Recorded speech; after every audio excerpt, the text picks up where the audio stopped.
Hi, hello and welcome to Autotech CB for all biking solutions. நான் தான் S.SYLVESTARCHRISTY. இன்னைக்கு பார்க்க போற வீடியோ எதை பத்தினா RX 100ல வந்துட்டு LED லைட் மாற்றத பத்தி தான். நிறைய நண்பர்கள் என்கிட்ட கேட்டிருந்தீங்க வந்துட்டு 5LB பேட்டரி போடலாமா, VRL 5 பேட்டரி போடலாமா, இல்ல TZ 5 பேட்டரி போடலாமான்னு கேட்டிருந்தீங்க.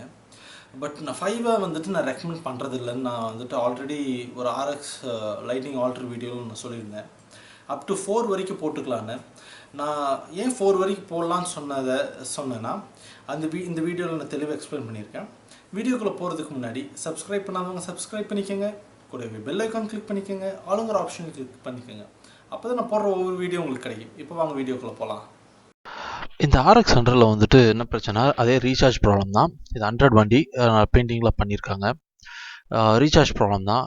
இவங்களுக்கு கஸ்டமருக்கு வந்துட்டு எல்இடி ஹெட்லைட் போடணுன்னு அவரோட விஷ். அதனால் அதுக்கு ஏதாவது போல் நம்ம பண்ணணும். பட் கஸ்டமர் சொல்கிறேன் எனக்கு 5LB பேட்டரியில் வந்துட்டு பண்ணணும் அப்படின்னு சொல்கிறார். பட் நான் சொன்ன வந்துட்டு 5LB பேட்டரி வந்துட்டு நான் ரெக்கமெண்ட் பண்ணுறதில்ல.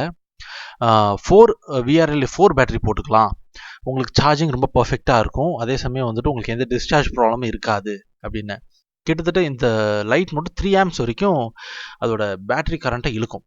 இப்போ நீங்கள் பார்க்குறீங்க TZ 5 பேட்டரி நான் வச்சுருக்கேன். அதை வச்சு தான் செக் பண்ணுறோம். பிகாஸ் வந்துட்டு அவர் 5 வாங்கிட்டு வந்துட்டார். TZ 5 பேட்டரியை அவர் வாங்கிட்டு வந்துட்டார், புதுசாக வாங்கிட்டு வந்துட்டார். பட் நான் வந்துட்டு TZ 5 வந்துட்டு ரெக்கமெண்ட் பண்ணுறதில்ல, 4 தான் பண்ணுவேன் அப்படின்னு நான் சொன்னேன். இது வந்து காயில் ஆல்ரெடி ஆல்டர் பண்ணியாச்சு, சும்மா போட்டதே போட்டுட்ருக்க வேணாம். காயில் ஆல்ட்ரதை பற்றி உங்களுக்கு எதாவது தெரியணுன்னா நான் வந்துட்டு ஐ பட்டனில் வந்துட்டு நான் காயில் ஆல்ட்ரு வீடியோவை நான் அதை அப்லோட் பண்ணுறேன், நீங்கள் அதை பார்த்து தெரிஞ்சுக்கோங்க.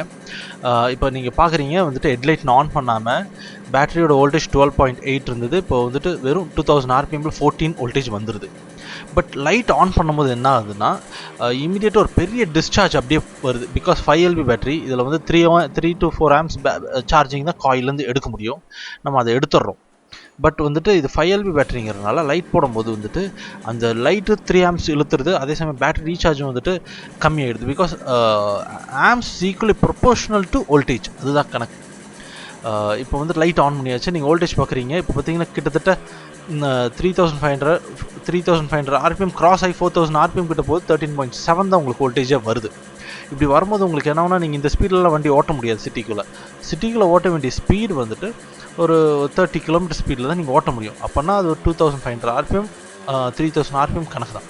இப்போ வந்துட்டு இந்த ஒரு 5000 6000 RPMல ரேஸ் பண்ணும்போது 14.3 வந்துச்சுன்னா உங்களுக்கு ரீசார்ஜ் ப்ராப்ளம் வந்துட்டு கண்டிப்பாக அக்கறாகிறதுக்கு நிறைய வாய்ப்புகள் இருக்குது. நீங்கள் இதுக்கு சிட்டிக்குள்ளெல்லாம் ஓட்டும் போது ரீசார்ஜ் ப்ராப்ளம் வர்றதுக்கு நிறைய வாய்ப்புகள் இருக்குது.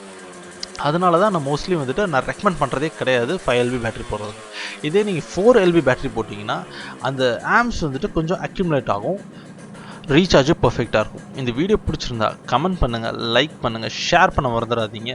தேங்க்ஸ் ஃபார் வாட்சிங் friends. Stay tune for more videos.